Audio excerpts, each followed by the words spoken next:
মহাকুম্ভ মেলা শত শত বছর ধরে চলে আসা পৃথিবীর বৃহত্তম সমাবেশ। গঙ্গার পবিত্র জলে স্নান করতে আসে কোটি কোটি তীর্থযাত্রী, সাধু সন্ন্যাসী ও ভক্তবৃন্দ। হরিদ্বার, প্রয়াগরাজ, উজ্জয়িনী ও নাসিকে পালাক্রমে অনুষ্ঠিত হয় এই মহাযজ্ঞ। এবারের মহাকুম্ভ মেলা বসেছে প্রয়াগরাজে।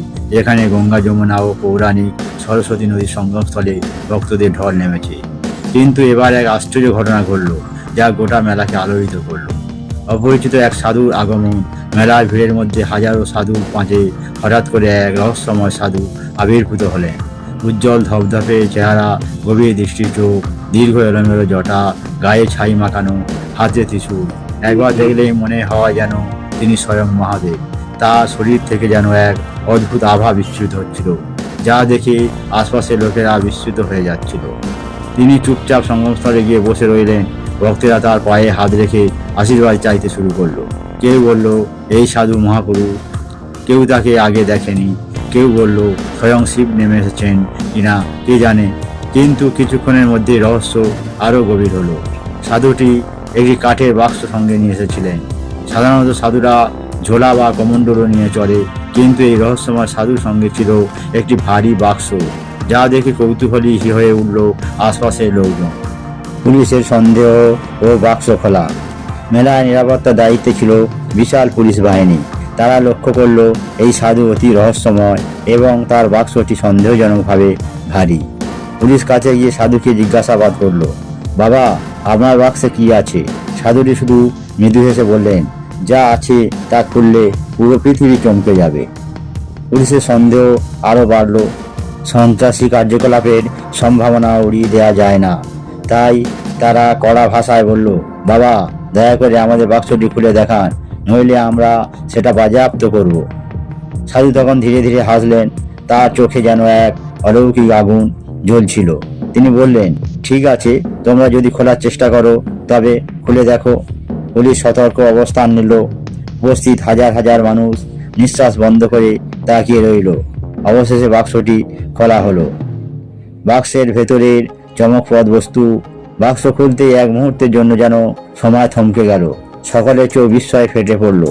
বাক্সের ভেতর ছিল এক বিশাল ত্রিশূল, কিন্তু তা কোনো সাধারণ ত্রিশূল নয়। সেটি থেকে নীলাভ আলো বিচ্ছুরিত হচ্ছিল। মনে হচ্ছিল যেন সেটি আকাশ থেকে নেমে এসেছে। চারপাশের লোকজন হঠাৎ কাঁপতে লাগলো, যেন কোনো অদৃশ্য শক্তি উপস্থিত হয়েছে। সাথে ছিল একটি পুরাতন তালপাতার পুঁথি, যেখানে প্রাচীন সংস্কৃত ভাষায় কিছু লেখা ছিল। একজন পণ্ডিত সেটি পড়ে চমকে উঠলেন। লেখায় বলা ছিল, যদি কখনো এই ত্রিশূল আবার পৃথিবীতে ফিরে আসে, তবে জানবে মহাদেব পুনরায় অবতীর্ণ হয়েছেন। এই বাক্য শোনার সাথে সাথে হাজার হাজার ভক্ত একসাথে ঘুম ভোলে হর হর মহাদেব বলে চিৎকার করে উঠল। পুলিশ হতবাক। স্বয়ং শিবের স্বয়ং বিস্ময়কর রূপান্তর। ঠিক তখনই সেই রহস্যময় সাধুর দেহ থেকে এক উজ্জ্বল জ্যোতি উচ্ছ্বসিত হতে লাগলো। তার গায়ের ছাই চকচক করতে লাগলো। চোখ দুটো থেকে যেন বিদ্যুৎ চমকালো। উপস্থিত লোকজন বিস্ময়ে, ভয়ে ও শ্রদ্ধায় মাটিতে লুটিয়ে পড়ল। সাধুটি ধীরে ধীরে দাঁড়ালেন। তার চারপাশে যেন এক শক্তির বলয় সৃষ্টি হলো। তিনি বললেন, তোমরা আমায় খুঁজছিলে, আমি চিরকাল আছি, চিরকাল থাকবো। ধর্ম যখন বিপদে পড়বে আমি ফিরে আসব। এই কথা বলার পর তিনি হাত তুলে আশীর্বাদ করলেন। মুহূর্তের মধ্যে এক প্রবল ঝড় উঠল। ধুলোর ঝাপটা, সবাই চোখ বন্ধ করে ফেলল।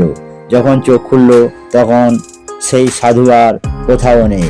পরবর্তী ঘটনার রহস্য। সাধুটি কোথায় গেলেন, কিভাবে উধাও হলেন, তা কেউ বুঝতে পারল না। পুলিশ বাক্সটি আবার পরীক্ষা করলো, কিন্তু সেখানে তখন কিছুই নেই। সেই অলৌকিক ত্রিশূলও নেই, তালপাতার পুঁথিও নেই।